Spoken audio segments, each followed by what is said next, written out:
तो चलिए आज बंगाल की एक ऐसी लोक कथा की दुनिया में चलते हैं जो पता नहीं कितनी ही पीढ़ियों से लोगों की नींदें उड़ाती आई है। जी हाँ, आज हम जानेंगे मेछो भूत की खौफनाक कहानी। कहानी की शुरुआत ही होती है एक बिल्कुल टिपिकल डरावने माहौल से। ये एक लाइन सुनते ही लगता है ना कि कुछ बहुत बहुत बुरा होने वाला है। बस यहीं से एक परिवार का एक ऐसा सफ़र शुरू होता है जो उनकी ज़िंदगी को हमेशा हमेशा के लिए बदलने वाला था। तो कहानी का पहला पड़ाव है अशुभ आगमन। यहाँ हम देखेंगे कि कैसे एक परिवार का एक नई जगह पर आना पहले ही दिन से अजीब और डरावनी घटनाओं से घिर गया था। अच्छा, तो कहानी में कौन कौन है? सबसे पहले है तपन, एक नए सरकारी अफसर, उनकी पत्नी मंदाकिनी और उनकी दो बेटियां सुगंधा और इंद्राणी। और उस तूफानी रात में बंगले पर उनका स्वागत करने के लिए खड़ा है भुवन, एक बुजुर्ग केयरटेकर जिसके चेहरे पर तजुर्बे की कहानियां साफ दिखती हैं। और यहीं पर भुवन पहली चेतावनी देता है। वो साफ साफ कहता है कि इस गांव में लोग सूरज ढलने के बाद नदी तालाब के पास भी नहीं भटकते। अब सवाल ये है कि क्या ये सिर्फ एक पुराना अंधविश्वास था या इसके पीछे कोई गहरा भयानक राज छुपा था। और फिर कहानी में पहला ट्विस्ट आता है। जब परिवार गाड़ी से बंगले की ओर बढ़ रहा होता है तो उस घनघोर अंधेरे और बारिश में उन्हें नदी के किनारे बिल्कुल भवन जैसा ही एक आदमी पैदल चलता हुआ दिखाई देता है। ये देखकर जाहिर है उनके मन में सवाल तो आएगा ही कि अरे, ये आदमी पैदल पैदल हमसे पहले इतनी जल्दी बंगले तक कैसे पहुंच सकता है। ये छोटी सी बात एक अजीब सी उलझन पैदा कर देती है, एक ऐसा शक जो दिमाग से निकलने का नाम ही नहीं ले रहा था। और बंगले पहुंचते ही ये उलझन और गहरी हो जाती है। क्यों? क्योंकि भुवन तो वहां पहले से ही मौजूद था और वो नदी किनारे होने की बात से साफ साफ मना कर देता है। कहता है, मैं तो पीछे वाले छोटे रास्ते से आया। तो फिर परिवार ने किसे देखा था? क्या ये सिर्फ अंधेरे का धोखा था या वहां कोई और भी था? चलिए आप कहानी के दूसरे और ज्यादा डरावने हिस्से की ओर बढ़ते हैं, नदी का बुलावा। यहां से वो अनजान ताकत अब छिपकर नहीं बल्कि खुलकर सामने आने लगती है। अगली सुबह एक और चौंकाने वाली चीज उनका इंतजार कर रही थी। घर के दरवाजे तक गीली मिट्टी में पैरों के निशान बने हुए थे।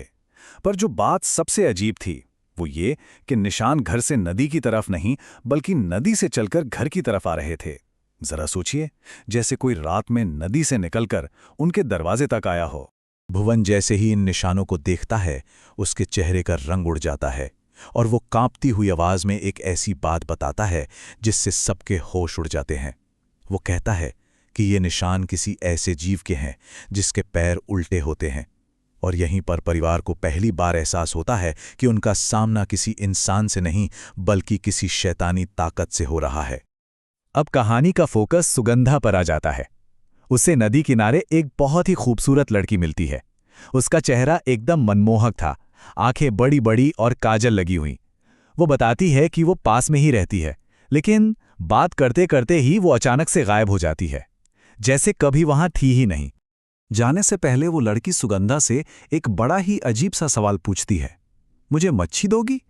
सुनने में तो ये एक बड़ा ही मासूम सा सवाल लगता है ना, पर यही मासूम सा सवाल आगे चलकर कहानी का सबसे खौफनाक और खूनी हिस्सा बनने वाला था। अब हम पहुंचते हैं कहानी के सबसे तनाव भरे और रोंगटे खड़े कर देने वाले हिस्से पर, अंधेरे में पीछा। सुगंधा का घर वापसी का सफर एक बुरे सपने में तब्दील होने वाला है। हुआ ये कि सुगंधा बाजार से मछली लेकर घर लौट रही थी, पर उसे देर हो गई और चारों तरफ घना अंधेरा छा गया।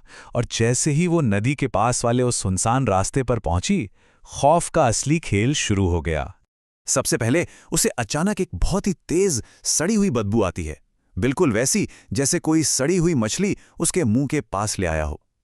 यह पहला इशारा था कि उस अंधेरे में वो अकेली नहीं है। और फिर उसे साफ साफ ये महसूस होने लगता है कि अंधेरे में कोई परछाई उसके ठीक साथ साथ चल रही है। वो डरकर पीछे मुड़कर देखती है, पर वहां कोई नहीं होता। ये एहसास ही किसी की भी जान निकाल सकता है।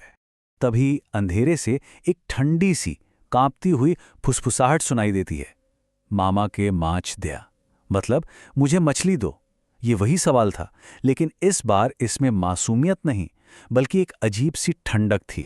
जब सुगंधा डर के मारे अपनी रफ्तार बढ़ा देती है तो वो फुसफुसाहट अचानक एक गुस्से से भरी, गहरी और एक तरह से कहें तो गैर इंसानी आवाज में बदल जाती है। तुम के माच देबे ना। अब ये कोई मांग नहीं बल्कि एक जानलेवा धमकी थी। अब सुगंधा का डर सारी हदें पार कर चुका था। वो अपनी जान बचाने के लिए बिना सोचे समझे अंधाधुंध घर की तरफ भागती है और दरवाजे पर पहुंचते ही बेहोश होकर धड़ाम से गिर जाती है। और अब कहानी का आखिरी और सबसे भयानक हिस्सा, खौफनाक सच। यहाँ वो सच सामने आने वाला है जिसे शायद कोई भी अपनी आंखों से देखना नहीं चाहेगा।